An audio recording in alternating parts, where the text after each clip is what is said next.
చెప్పి కూడా నేను తెలియజేస్తా ఉన్నాను.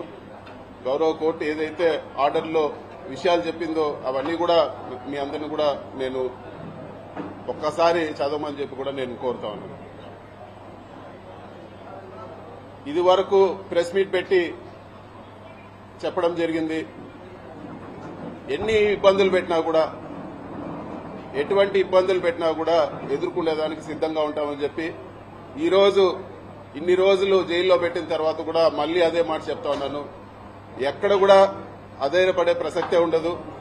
ఎక్కడ కూడా ఈరోజు పార్టీని ఇబ్బంది పెట్టినా వెనక తగ్గే ప్రసక్తి ఉండదని చెప్పి కూడా నేను ఈరోజు తెలియజేస్తా ఉన్నాను. ఇది ప్రతిసారి తెలుగుదేశం పార్టీ అధికారంలో ఉన్నప్పుడు, ఎప్పుడు తెలుగుదేశం పార్టీ అధికారంలోకి వచ్చినా కూడా కేసులు పెట్టే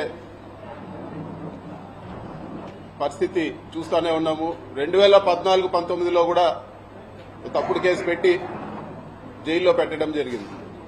అప్పుడు కూడా చెప్పినాను, ఇది తప్పుడు కేసు, ఇది కేవలం హరాస్మెంట్ చేసేదానికే పెడుతున్నారని ఆ రోజు కూడా నేను చెప్పడం జరిగింది.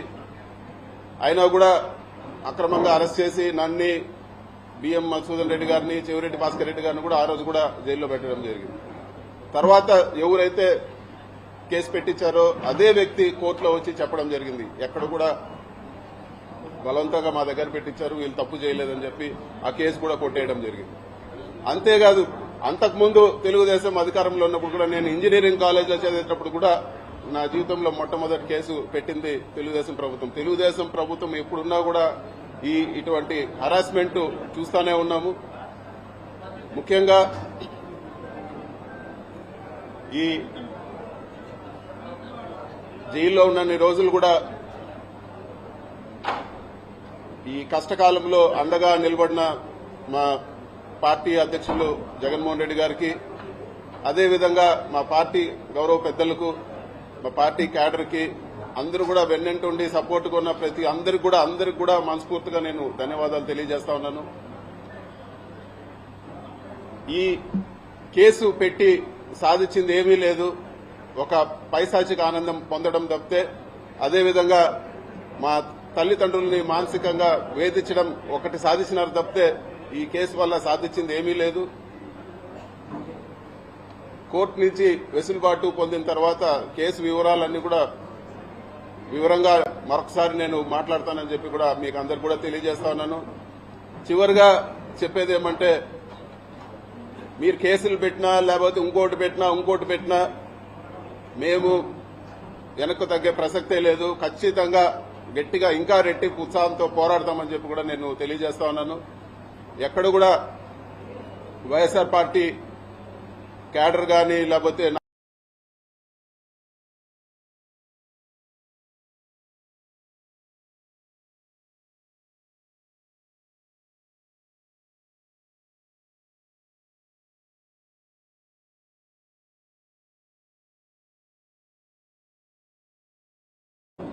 ఒక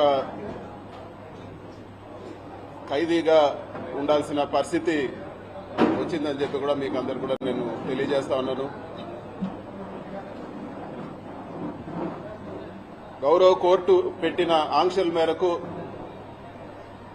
ఈ కేసు గురించి వివరంగా మాట్లాడేదానికి పర్మిషన్ లేదు. అయినా కూడా ఒక మాట నేను చెప్పదలుచుకున్నాను. గౌరవ కోర్టు ఇచ్చిన బెయిల్ ఆర్డర్ని ఒకసారి చదవమని కూడా నేను అందరిని కూడా అడుగుతున్నాను. దాంట్లో ఇచ్చిన పాయింట్స్ 100% నిజమని చెప్పి కూడా నేను తెలియజేస్తా ఉన్నాను. గౌరవ కోర్టు ఏదైతే ఆర్డర్లో విషయాలు చెప్పిందో అవన్నీ కూడా మీ అందరిని కూడా నేను ఒక్కసారి చదవమని చెప్పి కూడా నేను కోరుతా ఉన్నాను. ఇది వరకు ప్రెస్ మీట్ పెట్టి చెప్పడం జరిగింది.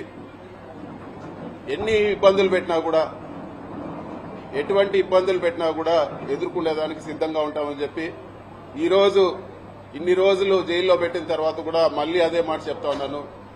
ఎక్కడ కూడా అధైర్యపడే ప్రసక్తే ఉండదు. ఎక్కడ కూడా ఈరోజు పార్టీని ఇబ్బంది పెట్టినా వెనక తగ్గే ప్రసక్తి ఉండదని చెప్పి కూడా నేను ఈరోజు తెలియజేస్తా ఉన్నాను. ఇది ప్రతిసారి తెలుగుదేశం పార్టీ అధికారంలో ఉన్నప్పుడు, ఎప్పుడు తెలుగుదేశం పార్టీ అధికారంలోకి వచ్చినా కూడా కేసులు పెట్టే పరిస్థితి చూస్తూనే ఉన్నాము. 2014-19లో కూడా తప్పుడు కేసు పెట్టి జైల్లో పెట్టడం జరిగింది. అప్పుడు కూడా చెప్పినాను, ఇది తప్పుడు కేసు, ఇది కేవలం హరాస్మెంట్ చేసేదానికే పెడుతున్నారని ఆ రోజు కూడా నేను చెప్పడం జరిగింది. అయినా కూడా అక్రమంగా అరెస్ట్ చేసి నన్ను, బిఎం మధుసూదన్ రెడ్డి గారిని, చెవిరెడ్డి భాస్కర్ రెడ్డి గారిని కూడా ఆ రోజు కూడా జైల్లో పెట్టడం జరిగింది. తర్వాత ఎవరైతే కేసు పెట్టించారో అదే వ్యక్తి కోర్టులో వచ్చి చెప్పడం జరిగింది, ఎక్కడ కూడా బలవంతంగా మా దగ్గర పెట్టించారు, వీళ్ళు తప్పు చేయలేదని చెప్పి ఆ కేసు కూడా కొట్టేయడం జరిగింది. అంతేకాదు, అంతకుముందు తెలుగుదేశం అధికారంలో ఉన్నప్పుడు కూడా నేను ఇంజనీరింగ్ కాలేజీలో చదివేటప్పుడు కూడా నా జీవితంలో మొట్టమొదటి కేసు పెట్టింది తెలుగుదేశం ప్రభుత్వం. తెలుగుదేశం ప్రభుత్వం ఎప్పుడున్నా కూడా ఇటువంటి హరాస్మెంట్ చూస్తూనే ఉన్నాము. ముఖ్యంగా ఈ జైల్లో ఉన్నన్ని రోజులు కూడా ఈ కష్టకాలంలో అండగా నిలబడిన మా పార్టీ అధ్యక్షులు జగన్మోహన్ రెడ్డి గారికి, అదేవిధంగా మా పార్టీ గౌరవ పెద్దలకు